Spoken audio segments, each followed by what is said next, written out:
Welcome back to the final session of today's special session. We are at the start of the Arctic Policy Forum, focusing on the theme on how policy meets people. The Arctic Policy Forum was first organized in 2012 to provide guidance on the direction of Korea's Arctic policy in a rapidly changing Arctic environment, and to explore ways of cooperation between domestic and international organizations.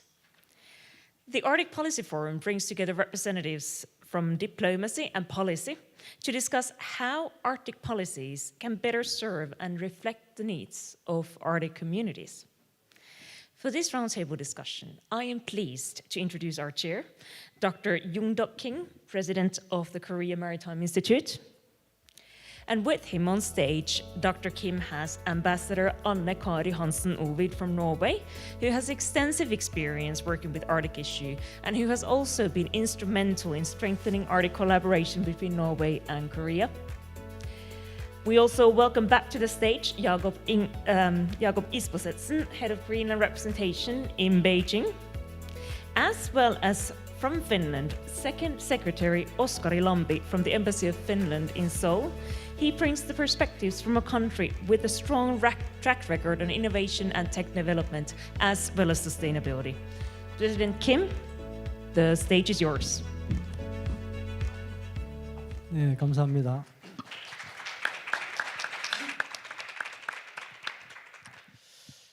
네, 이번 세션은 정책과 북극이라는 주제로 여러분들과 이야기를 하게 되었습니다.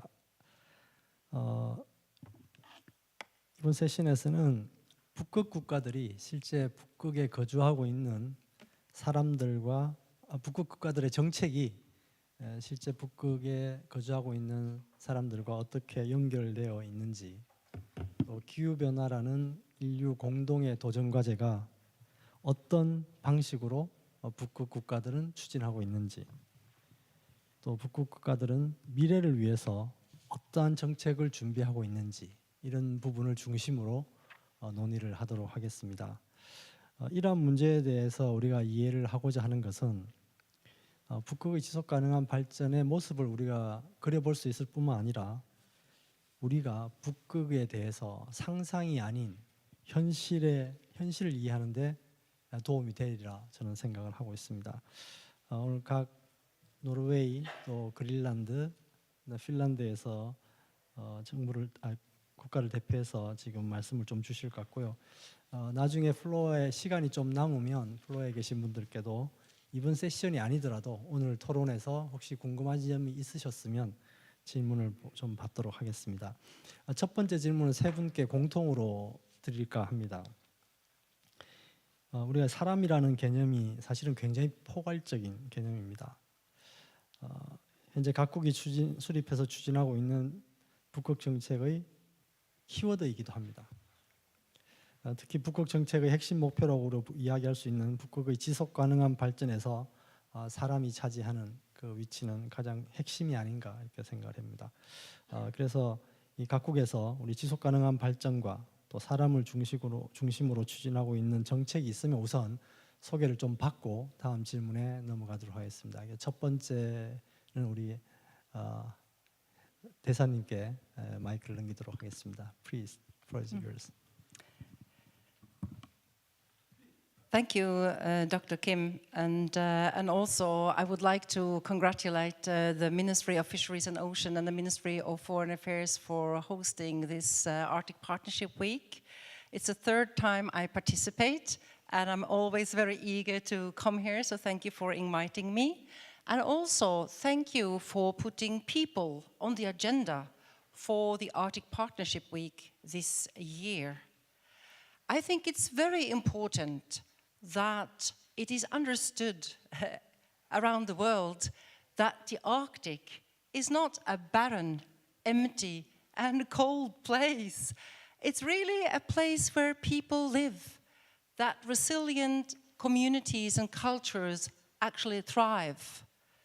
So I think it's really good that we can discuss people in connection with the Arctic here in Korea. Another point is that what happens in the rest of the world also affect the Arctic and people living in the Arctic.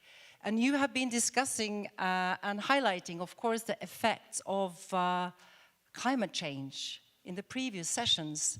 But also, let me just mention that competition and superpower rivalries that lead to more tendencies towards regionalization and protectionism, for instance, also impact, developments in the Arctic.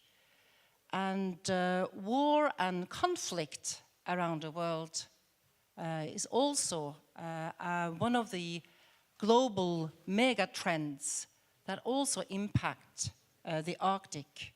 The Russian aggression in Ukraine that impact, international cooperation all over the world, also impact the Arctic. And then thirdly, that global mega trend, climate change. We have heard earlier today that the temperature is rising 4 times faster in the Arctic than elsewhere. And of course, emissions globally is what really impact the global warming.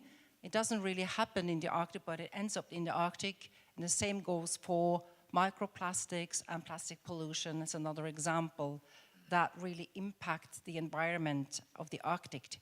So my point is that to talk about people is very meaningful because in the case of Norway, some 9% of Norway's population live north of the Arctic Circle. 1/3 of Norway's land masses is north of the Arctic Circle, and 80% of Norway's maritime area is north of the Arctic Circle. So very much the basis for economic development, sustainable development, and how, for our export and for how people live. Developments in our part of the world, in the Norwegian Arctic, matters to people living in Norway and to people living in south, west, and in the northern part of Norway. So I just wanted to mention that. And of course, people has always been in the center of sustainable development in Norway's Arctic policy. And how is that reflected? I think it is reflected in many ways. The way we invest in infrastructure, thriving economies and thriving communities in the northern part of Norway. It really depends also on infrastructure, roads, harbors, connectivity is important, but also it is important to base all economic activity on environmental research and science. So investments in institutions that do Arctic research and collaboration with other countries such as Korea, but also located in the Arctic, has been really essential and continue to be essential. If we want to develop our economy and manage our resources properly, we need that science and that environmental basic knowledge.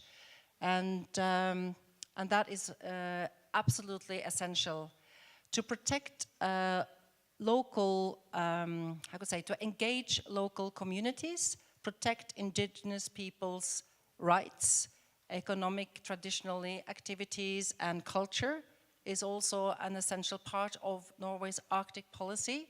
And of course also to create, stimulate creativity and cultural activity. I just wanted to mention that this year, Bodø, which is one of the Norwegian cities located north of the Arctic Circle, is actually Europe's cultural capital, one of the Europe's cultural capital this year. And I think it also illustrates very well how culture and thriving communities are really important in this region. From also a long time back, we have developed education and universities in the Arctic. It means a lot for knowledge development, but also for thriving communities. The Norwegian Arctic university in Tromsø, which has also branches even further north, and also the university in Bodø, just to mention a few examples, have played an essential role for developing good livelihoods and also attracted researchers and students from around the world, also from Korea, to put it that way. So thank you again for just letting me lay out a few examples how people in the Arctic and people is absolutely essential for sustainable development in Norway's Arctic policy. Thank you.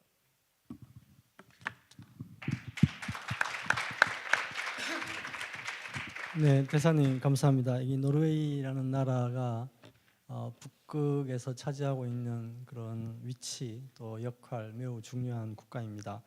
지금 북극 이사회 의장국을 맡고 있기도 하시고요. 또 북극에 살고 있는 주민은 10%에 불과하지만 사실은 북극은 노르웨이 경제, 사회, 문화의 가장 핵심적인 공간으로 자리 잡고 있다. 이러한 지역에 거주하고 있는 사람들의 지속 가능한 또 문화생활, 또 경제생활을 위해서 노르웨이 정부가 하고 있는 경제, 사회, 환경, 투자 각종 분야에 대한 그런 사례를 조금 말씀해 주셨습니다. 대단히 고맙습니다. 예, 다음 저희 오랜 친구인 야콥에게 우리 그린란드의 이야기를 좀 들어보도록 하겠습니다. Please. Thank you, Chair. And thank you for the question. I fully agree that the concept of people is very broad, and I also agree a lot with Ambassador Ovin with many of the things you said, so I will try to make it short from my side. The people of Greenland is called Kalaallit. The Greenlandic Inuit is one people, but we Kalaallit is also an indigenous people, and therefore we as Kalaallit are the indigenous people of Greenland. And our country is called Kalaallit Nunaat, the land of the Greenlanders. And we are the only indigenous population living in the Arctic from the Kingdom of Denmark. And it's also very special compared to the other Arctic indigenous populations in northern Canada, Alaska, and so on, because we are the majority in our own country. We have our own government and our own parliament who takes most of the most important decisions by ourselves. So it's also a bit different. And also in a historical way, Greenland is a very special case because from roughly 1721 to 1953, we were a colony to Denmark. And I don't know what we were called back then, but suddenly we were Danish citizens. And when Denmark joined the European Union in 1973, I think, suddenly we became also European citizens until 1979, where we were granted home rule. And one of the first decisions the government of Greenland decided to do was to withdraw from the European Union. And in 1985, we were not a part of the European Union anymore, so we were not European citizens, even though on our passports and citizenship we are still Danish citizens.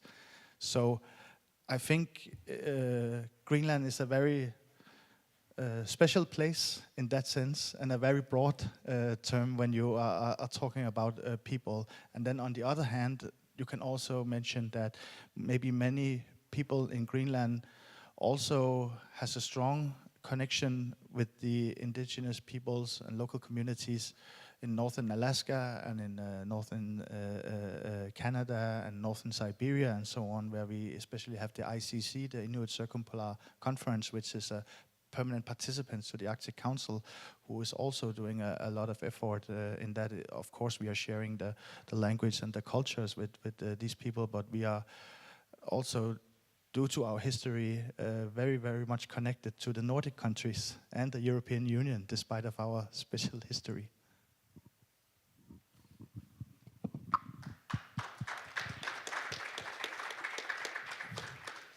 네, 야콥 고마워요. 그린란드의 역사는 아마 따로 강의를 들어야 될 정도로 복잡하고 흥미로운 부분이 많습니다. 저도 그린란드를 한번 갔었는데 거의 대부분이 그 원주민이시고 어떻게 보면 동양적인 생각이 굉장히 많으신 분들이더라고요.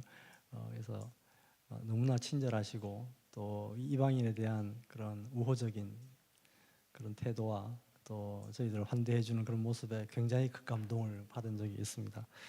점점 이제 자치적인 역량을 길러가고 있다고 저는 이해를 하고 있고요. 그럼에도 불구하고 기후 변화는 그린란드의 가장 큰 위협이면서 또 기회가 되고 있는 그런 상황이 아닌가 하는 생각을 하게 됩니다.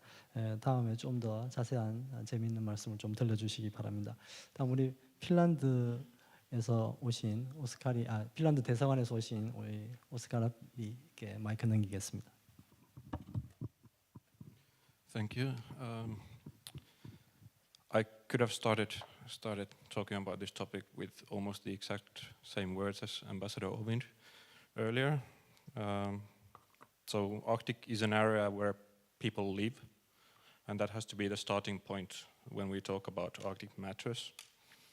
So we see it extremely important and emphasize the participation of Arctic indigenous peoples in decision making. And nowadays, when we talk about sustainable development, it also encompasses a lot of other matters and other people than the indigenous peoples. If we talk about the Finnish national strategy level, we have an Arctic strategy from year 2021. But it's a lot of the priorities are still very, very relevant. The priorities are climate change mitigation and adaptation, Arctic inhabitants, Arctic expertise, and infrastructure and logistics. So these are still very central when we talk about the government approach to the Arctic. But as said, at the moment, when we talk about the Arctic, often security is nowadays of central role, especially after the Russian war of aggression against Ukraine. Security occupies a lot of government time, attention, and money. But when we talk about security, it is important to remember that the security begins from the people, that the people in the Arctic region, in this case northern Finland, are resilient, the societies are resilient, the people are well-doing, well-being, well-educated, so they are then well-prepared when faced crisis. Finland is and has been an advocate of so-called comprehensive security, which means that the preparedness is a cooperation between the government, industry, civil society, and the people, the individuals. And that's why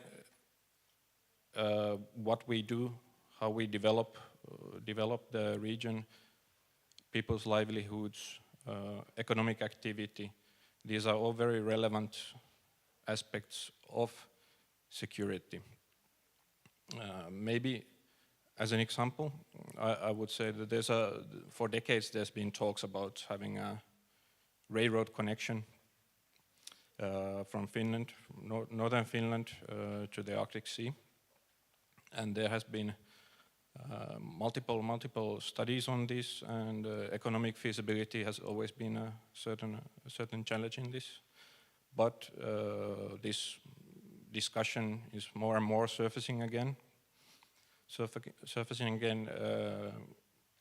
In one way from the security aspects, from the security of supply.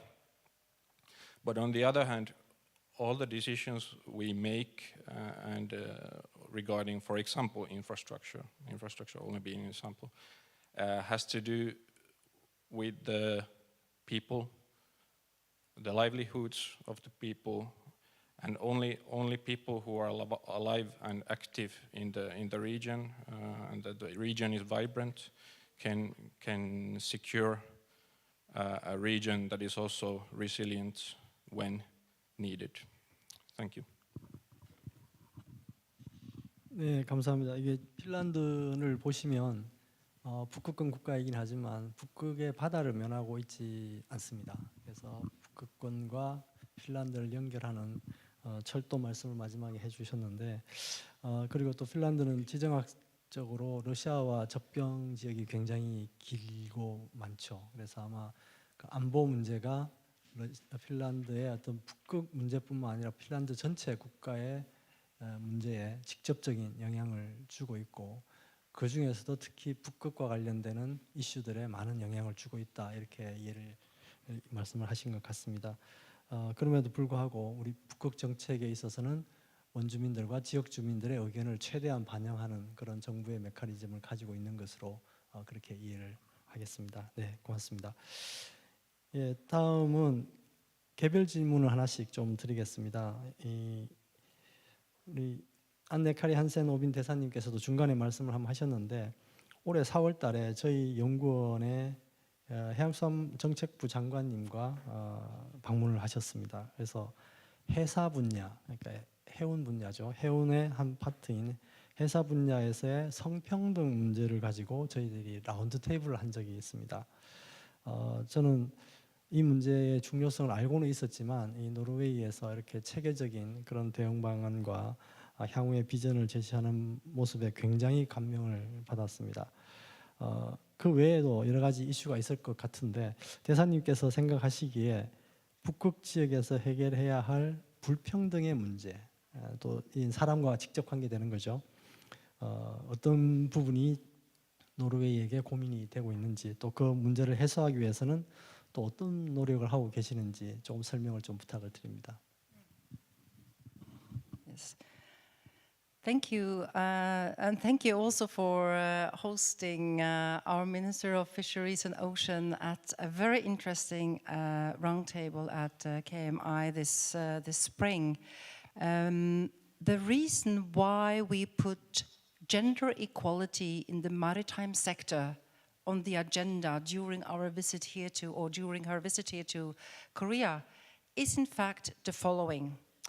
Norway is a leading maritime country, and we have to invest for the future. And in the future, we need to rely on more decarbonized maritime sector, more green solutions in the maritime sector.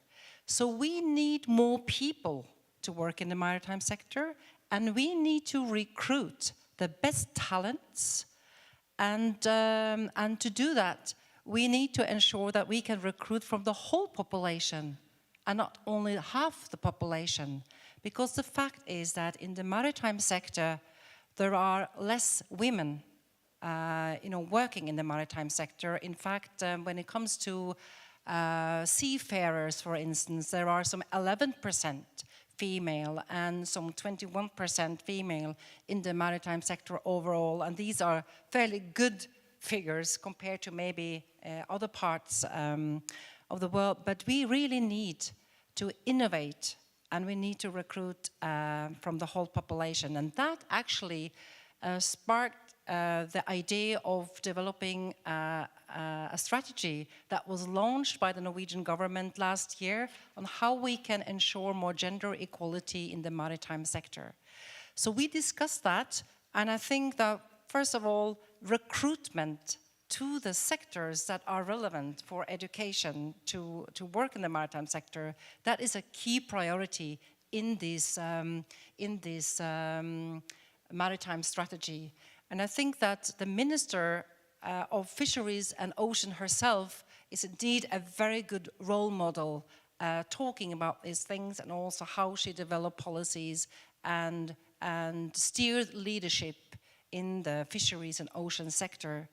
Recruitment, of course, means a lot. How do we motivate, how do we stimulate young women to choose sectors such as engineering sectors and also seafarer training programs and so on that are important for the maritime sector? This is part of our strategy. Another very important element is, of course, how can we ensure that the working place in the maritime sector actually favors everyone? How to make sure that the workplace is clean of harassment and these behaviors that are very difficult to deal with. So these are other elements of the maritime strategy. And as the maritime sector, and industry is a global sector. We can't really talk about the Arctic in particular. We can't even talk about national policies in particular, because the sector is global. So we need to work with IMO, we need to work with ILO to standardize, good and how can I say it? Not good, but adapted models. And we need to work with countries like Korea, which is such an important maritime partner. So that's why we brought this theme and had this very inspirational, I think, roundtable where also good role models from the Korean maritime sector visited and participated. So I hope that we can continue this conversation with universities and training centers here in Korea, and also share experience from your sector. And as we go along implementing our strategy in Norway, that we can also share, how we work with the maritime actors and the sectors and the business themselves going forward. Thank you.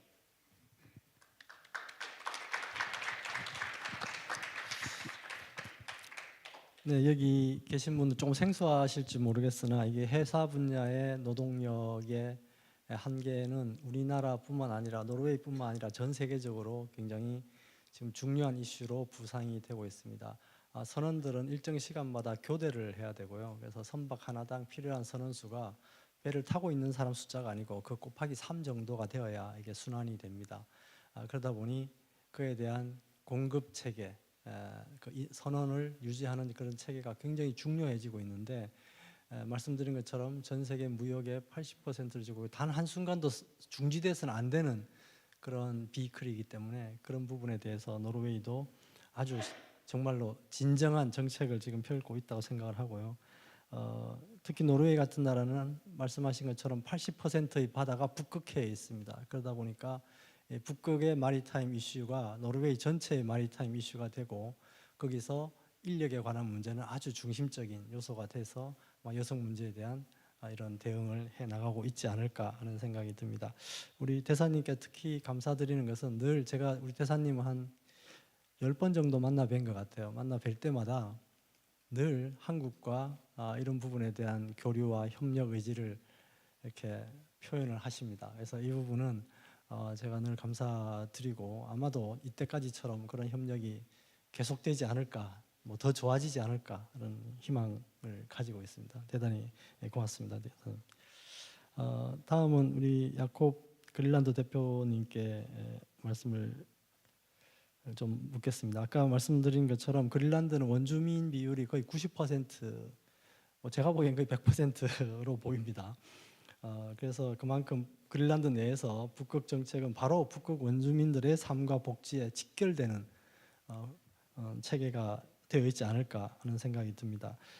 물론 전체 정책 자체가 우리 그린란드에 계시는 원주민들을 위한 정책이겠지만, 특별히 이 원주민을 위한 그런 정책, 또 덴마크와의 협력, 또 한국과의 한국 같은 비북극과의 협력에 있어서 좀 참고할 만한 코멘트를 저희한테 주시면 좋겠다는 생각이 좀 드네요. Yes. Thank you. Maybe going back to the session we had just before, to follow up on your question with Korea. We also have a national research strategy where we have 4 goals or 4 main points where we say research must be anchored in Greenland, and research must support sustainable society development, and research results must be easily accessible to everybody, and it must also be conducted on an international level. So I think if a country like Korea is following these principles, I think we can get very far, and other countries as well. It is correct, as you mentioned, that the majority of people of Greenland is Greenlanders or are indigenous people compared to maybe other countries, and we have a very special arrangement or constitutional setup within the Kingdom of Denmark. For instance, that Greenlandic is our national language. Together with the Faroe Islands, we can do many international things and agreements and act on the international scene. But also that we, together with Denmark, have decided that if Greenland wants to be an independent state in the future, we can simply just do it. It is the will of the Greenlandic people. And it is written in the Act of Self-Governance in a complete agreement between the Danish and Greenlandic government. And there's nothing controversial with that. Of course, there's some practicalities and other things. But compared to other indigenous peoples, I think that is quite significant and quite special.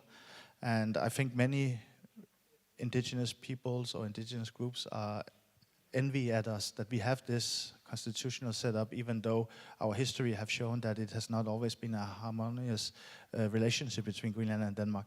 But in terms of your other question also is that whatever we do, it is per definition Arctic policy or indigenous people's policy, because we are the majority in our own country. So whatever, if we have a national research strategy, or we have a new fishery management legislation, or if we have a new foreign defense and security policy, it is per definition our own strategy by ourselves for our own people. And that is also something that is different, probably compared to other countries where you have indigenous peoples living. So I think that showcases that that is how we do it, and that is why it is also difficult for us to differentiate what is indigenous people's policies or a specific Arctic policy, because everything is per definition that because of our geographical location in the Arctic as the world's largest island.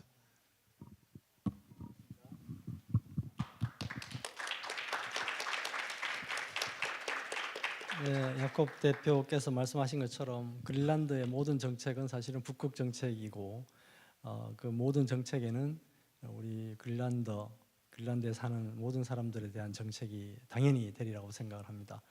그래서 북극 정책을 이렇게 분리해내는 것 자체가 사실은 의미가 별로 없는 그런 상황이란 말씀을 주셨고요. 또 연구에 대해서 각별히 말씀해 주셨는데 그린란드에 대한 어떤 연구 협력 이런 부분들은 전 세계적으로 좀 관심을 가져야 되는 부분이 아닌가 저는 그렇게 생각을 합니다. 그래서 그린란드의 역량과 또 그 외 국가들의 선의의 역량, 이것이 잘 결합이 돼서 그린란드가 겪게 될지도 모를 그런 미래의 어떤 변화를 우리가 사전에 충분히 예상을 하고 그린란드에 살고 계시는 모든 분들의 안전에 기여할 수 있는 그런 체계가 같이 노력을 통해서 이루어진다면 굉장히 중요한 북극 협력이 되지 않을까 하는 생각이 듭니다. 예, 감사합니다. 예, 마지막으로 우리 핀란드의 오스카리 람피 서기관님께 여쭤보겠습니다. 우리나라는 매년 유아틱하고 북극 아카데미를 개최하고 있습니다. 그동안 10년간 저희들이 했는데요. 약 190명 학생이 참석을 해서 젊은 학생들이 북극 문제를 같이 고민하고 소통한 적이 있고요. 2016년부터는 5년간 저희가 라플란드 대학에 한국의 석박사 학생들을 약 3주 정도 보내서 교육을 시킨 적도 있습니다. 이 라플란드 대학이 가지고 있는 북극에 관한 그런 교육 역량이 굉장히 뛰어나다고 저희들이 판단을 해서 운영한 바도 있습니다. 그래서 앞으로 북극권과 비북극권 간의 미래 세대 간의 교류와 소통이 저는 굉장히 중요할 거라고 생각이 들고요. 그래서 이런 부분에 대해서 핀란드가 가지고 있는 생각, 그리고 또 비북극 국가들가 어떤 참여를 이렇게 관여를 해줬으면 좋을지 하는 그런 의견이 있으시면 같이 공유를 해주시면 감사하겠습니다.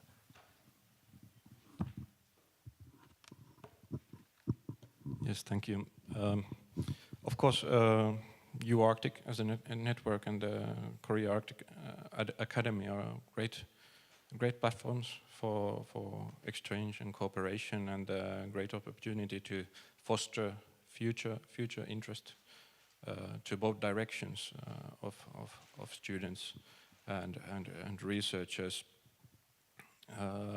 I think there definitely is more room for cooperation academically between Korea and Finland. Finland, in this case, as in the keynote speech, it was mentioned, business happens at the speed of trust. I think that is something that somewhat applies to research also. It's important to build connections between people, between institutions. So active visiting to both directions would be very much welcome. And of course, embassy also has a role. We hope to contribute in building connections. Another point, maybe I would mention that, as maybe we have been speaking already, also a lot of the research activity that is related to Arctic doesn't necessarily only happen in the Arctic. So it's important to also recognize that there are a lot of opportunities in applications and topics that are not specific to Arctic, but can be very important in relation to Arctic. I'm repeating myself with the security issue, but this is just an example. We nowadays talk a lot about new satellite technology on the military sector, but a lot of the development in universities and research institutions began motivated by monitoring climate change and its effects. So there's a lot of room to do, and research is very international, and academic institutions also in Finland and in Lapland are very international. So, but sometimes they might need a bit of push also from the partner side. So I encourage into activity, looking for opportunities, seeing if there are common chances for common funding applications. Might Korea's association to Horizon Europe bring chances? So I think there's a lot of opportunities, a lot of room for growth. Thank you.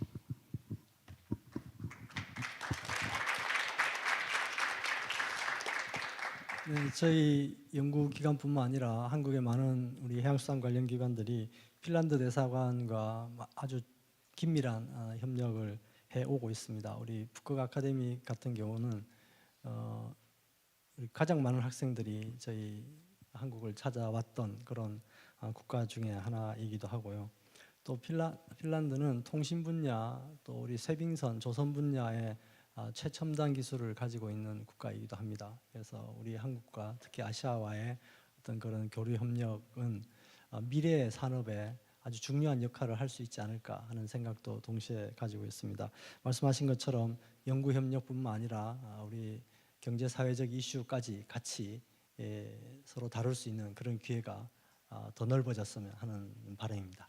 예, 오늘 이렇게 세 분을 모시고 말씀을 들었는데 시간이 조금 짧아서 아쉽긴 합니다만 이것으로 토론을 마치도록 하겠습니다. 대단히 송구한데 우리 플로어에서 질문을 제가 받았으면 좋겠는데 다음 스케줄이 너무 밀려 있어가지고 제가 그렇게 하지 못함을 대단히 송구하게 생각합니다. 세션이 끝나고 나면 개별적으로 오셔서 질문을 주시면 저희가 꼼꼼히 답변을 드릴 수 있도록 그렇게 노력하겠습니다. 예, 이걸로 이번 세션 마치도록 하겠습니다. 감사합니다.